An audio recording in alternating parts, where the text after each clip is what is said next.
cruel. That's how we're starting the show off today. Not with the normal opening, just cruel. That's what the football gods are to the Buffalo Bills and the Buffalo Bills fans. I have to start there. Yes, we're going to look ahead to the championship games. Yes, it's going to be spectacular. We got some great matchups with some fantastic stories. But cruel. It is so harsh to think of the Buffalo Bills losing to the Chiefs again, this time at home, and also to have a field goal go wide right to do it. It's so cruel. You know, Pat Fitzmaurice, Sam Hoppen, here with me, Joey P, Joe Pisapia. We have to start there because I want you, if you know a Buffalo Bills fan today, to take it easy on them. Because my daughter is a Chiefs fan, and her math teacher is a Bills fan. And they've been doing football stuff all year, and she wore her Mahomes jersey today to school. And Pat Fitzmaurice, I told her, take it easy on Mr. G today, because he's a middle-aged Bills fan, and he's been through a lot. Would you agree that that was good advice I gave my daughter today? Outstanding advice, Joe. And one of my oldest and dearest friends is not only a Buffalo Bills fan, he's also Green Bay Packers fan. He was born in Buffalo, raised in Wisconsin. So he had that dual kick in the teeth this weekend. And man, like the Bills can do it against the Chiefs in the regular season, and they just cannot get over that hump in the playoffs. They are Sisyphus pushing the rock up the hill only for that boulder to just roll back over their bodies time and time again. I feel terrible for Bills fans. Yeah, look, we feel good for the Lions fans. They came out with a victory. They're going to travel to San Francisco for the evening game here on Sunday. That's going to be great, but they've got to do it now on the road, and that's going to be a huge thing. We're going to talk about that game. Patrick Mahomes, I laid down the gauntlet last week on this show. I said the best thing, the best tonic for this team is to be an underdog and go on the road. Get rid of all the voices in your head.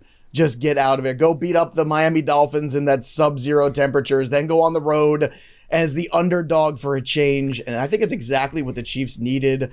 They came out victorious. So great game, another great one. And look, Sam, your Packers were right there. I mean, they had it in their hands. And I don't want to, I'm frustrated because I think it's one of these things like you're just happy to be there. I get that. But man, I think you'd be happier if you were playing Sunday, wouldn't you?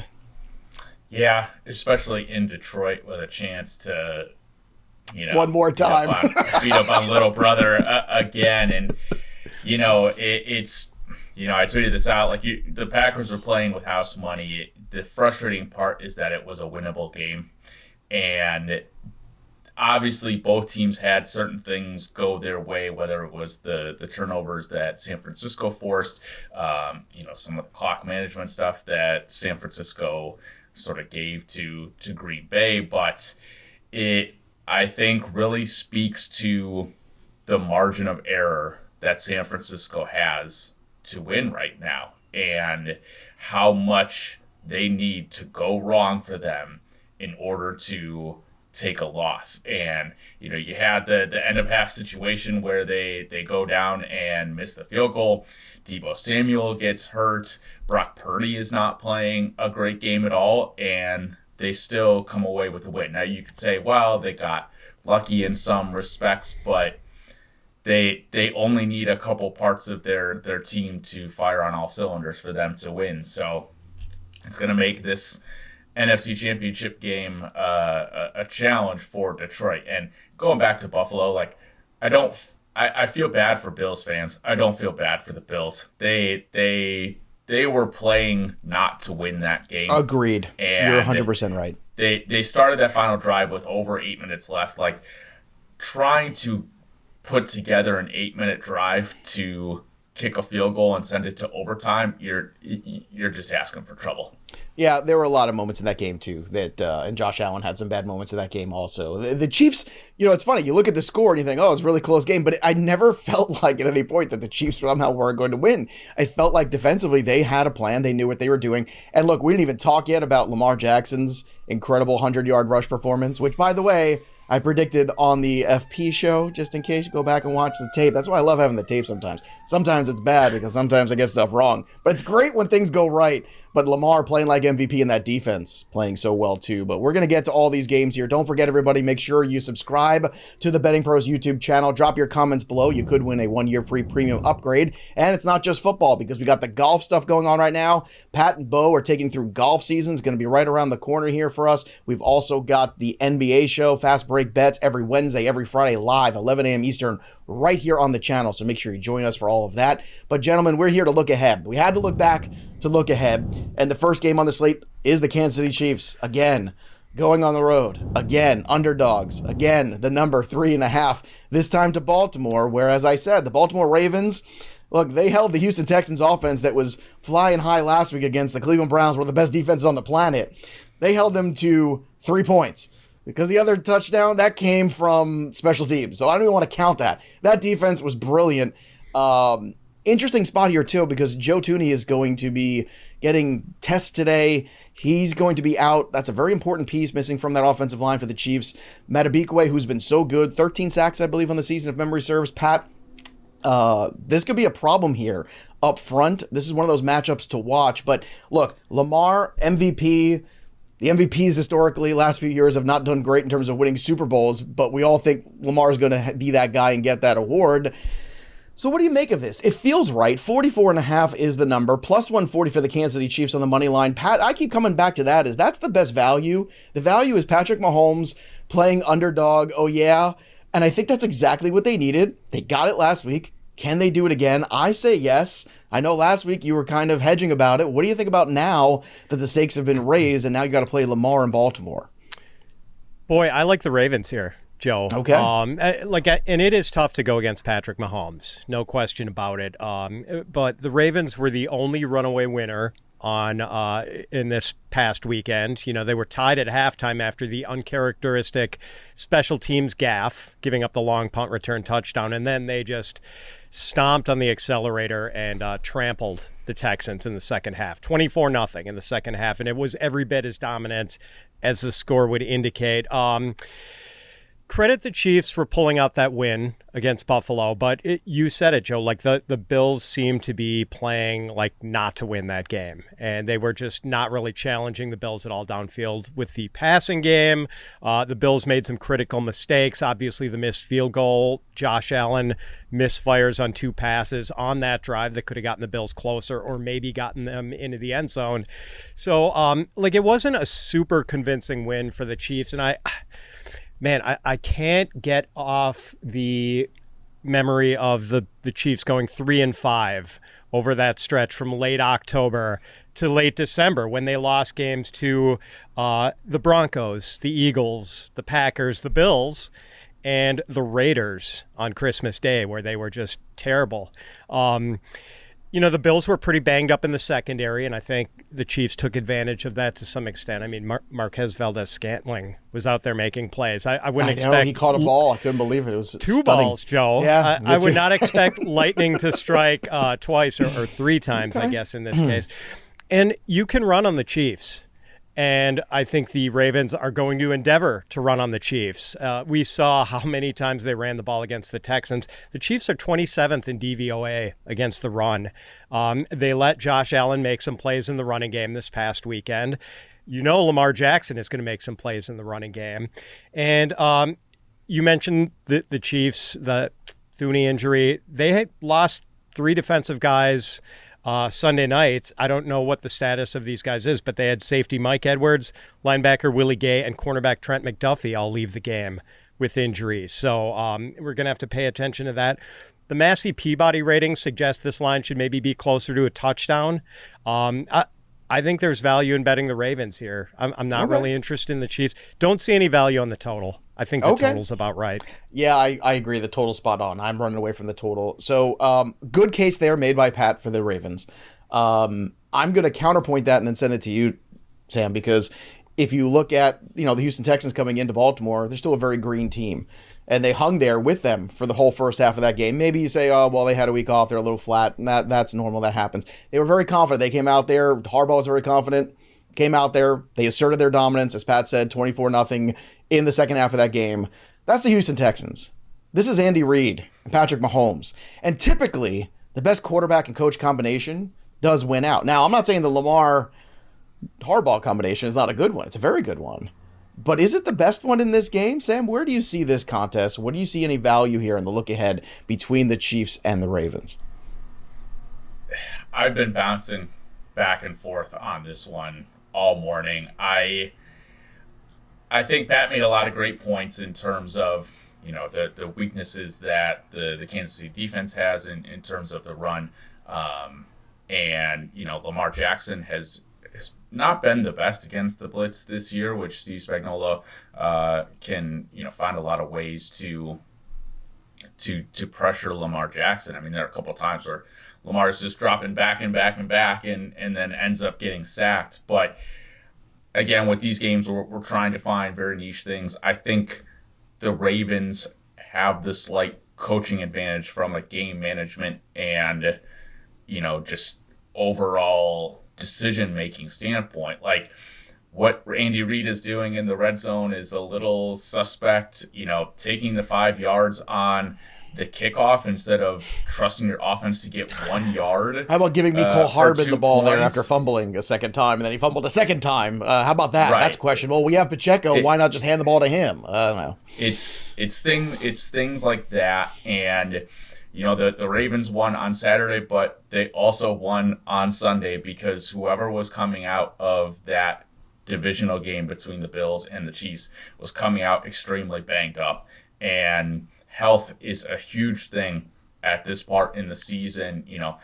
Even losing guys hurts, but it's also the continuity you don't have on the offensive line for someone like the Chiefs. Like, that is going to be huge. I don't think Tooney plays in the game this week.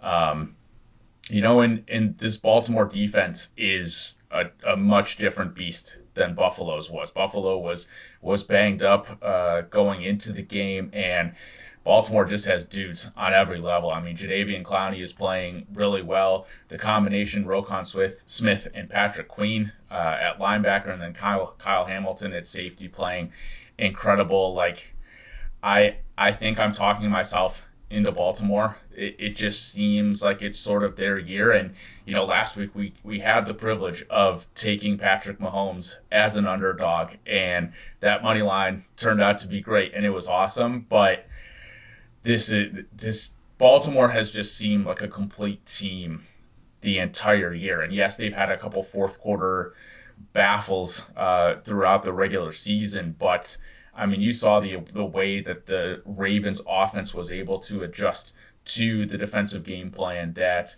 Houston had. They turned it on. I'm talking myself into Baltimore here. Okay. Well, I will stand on my island alone, and I will be drinking the red Kool-Aid. The red Kool-Aid. But look, is it going to surprise me if Baltimore wins? No, of course not. As you said, Sam, they've been the most complete AFC team most of the year. I don't think anything that happened, though, with those, the bad run that the Chiefs had, because the most dangerous team is always the team that gets hot at the end.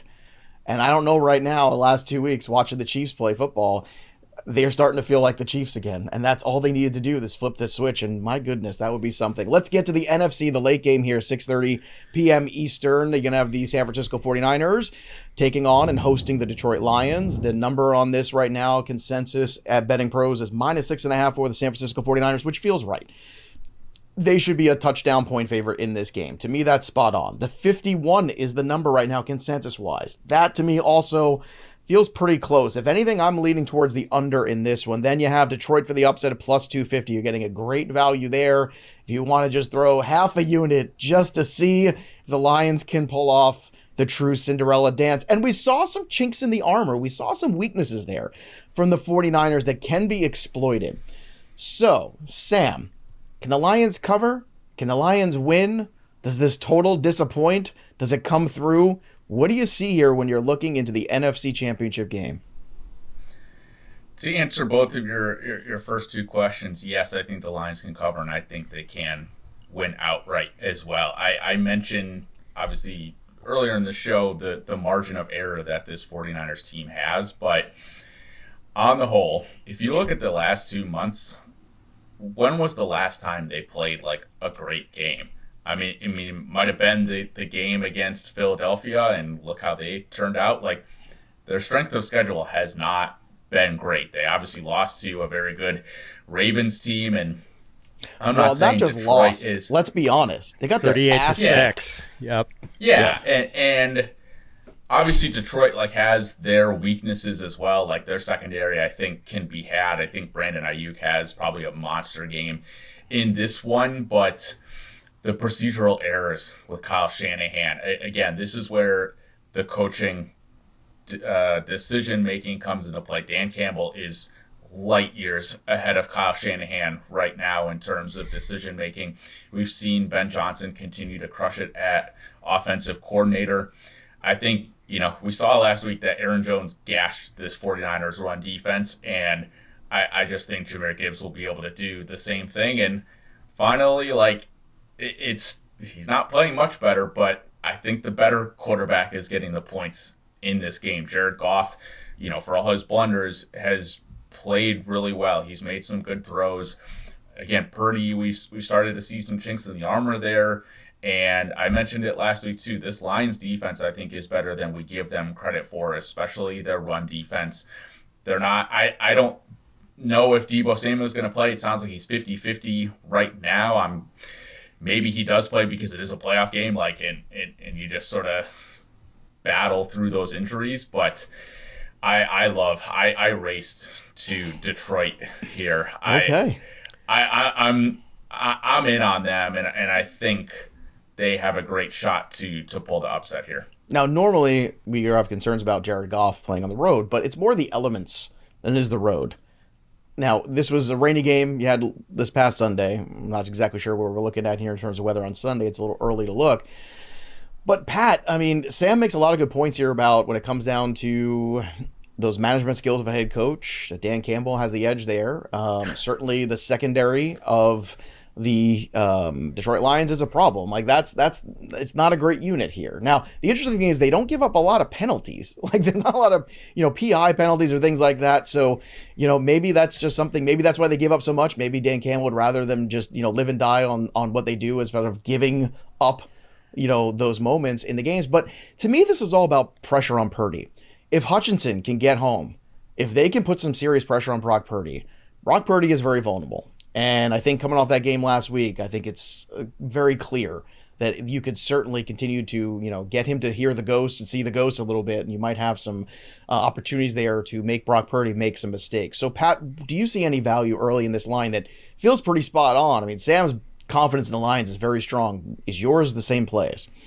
Yeah, everything you guys have said so far. What really tickles me is the idea that Dan Campbell might have the coaching advantage over Kyle Shanahan. But as far as aggression and playing the percentages in certain offensive situations, I kind of think that's maybe the case. You said it, Joe. I really do think Brock Purdy is the key guy in this game, and he has been pretty good this season for the most part whenever he has had the full complement of pass catchers with Deebo Samuel, Brandon Ayuk, George Kittle. He had that on Saturday night against the Packers and struggled. He has struggled before in the rain. He struggled. He had the glove to start the game. He took it off. There was the one play where he dropped back and was trying to wipe off his hand while he's sitting in the pocket scanning the field. Apparently the forecast is for no rain this weekend, so that might be a relief to 49ers fans. But yeah, that is the thing. The one Achilles heel the Lions have is their pass defense. Can Brock Purdy take advantage of that if he doesn't have Deebo Samuel? Sam mentioned it's 50-50. Even if Deebo plays, the way he plays and how physical his style is and how he is just this after-the-catch beast, I wonder if he'll make it through the game even if he does play. And that's the thing. He is such a key guy for Brock Purdy because the kind of completions that Deebo gets, they're the easy pitch and catch and let Deebo work his magic after the catch.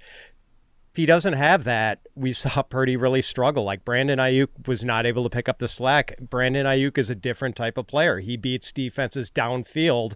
Brock Purdy, the one key catch that Ayuk had in that game was that third down conversion, and Purdy threw it at his feet, and Ayuk made this great shoestring catch on the run. Purdy's ball placement was terrible. And if we see that continue to be the case, if we do see Steve Hutchinson turn up the heat, man, Purdy's going to have to click for the 49ers to win this game convincingly. I think it's possible they do. The 49ers have been a terrific team for the most part all season, with a few hiccups, the 3-game losing streak at midseason. But man, I do think the value here is with the with the Lions. And we did see Aaron Jones and the Packers run all over them. You know the Lions are going to try to run the ball with the Thunder and Lightning combo of David Montgomery and Jahmyr Gibbs. I think they're going to have some success. The 49ers run defense has not been as good as it has been in the past. So yeah, not only do I like the Lions, I want to see if I can get this at 7, because when I checked DraftKings right before the show, it was 6.5 49ers, but juiced a little to the 49ers. So I think we could see that tick up to 7. If it's 7, I'm going to grab the Lions, and I am going to put that half-unit money line bet down that you talked about, Joe, on the Lions, like plus 250. I think the pot odds on a plus 250 bet are pretty good here. I think the Lions have a very realistic chance of winning this game. I love it. Some great points there from the boys. But what do you think? Drop your comments below in the YouTube channel. What are your picks for NFL Championship Weekend? 2 great games, too. Great narratives, some great storylines, some familiar faces, and some new ones, too. Those guys from Detroit don't typically make it this far into January, so that's going to be a lot of fun. Those Lions fans. Boy, if you live in the state of Michigan right now, you're feeling pretty good about life. I got to say, things are going pretty well for you there. So those Michigan folks, enjoy the ride while it lasts. And the Buffalo folks, again, if you know a Bills fan, give them a hug today. Yeah, give him a piece of chocolate, something. Just, buy him a coffee or maybe a stiff drink, because they could certainly use it. It's been a rough couple years for them, or a couple decades, depending on your perspective. That'll do it for us, but the story of the game goes on. For Sam and Pat, I'm Joey P. We'll see you next time, kids. Enjoy Championship Sunday.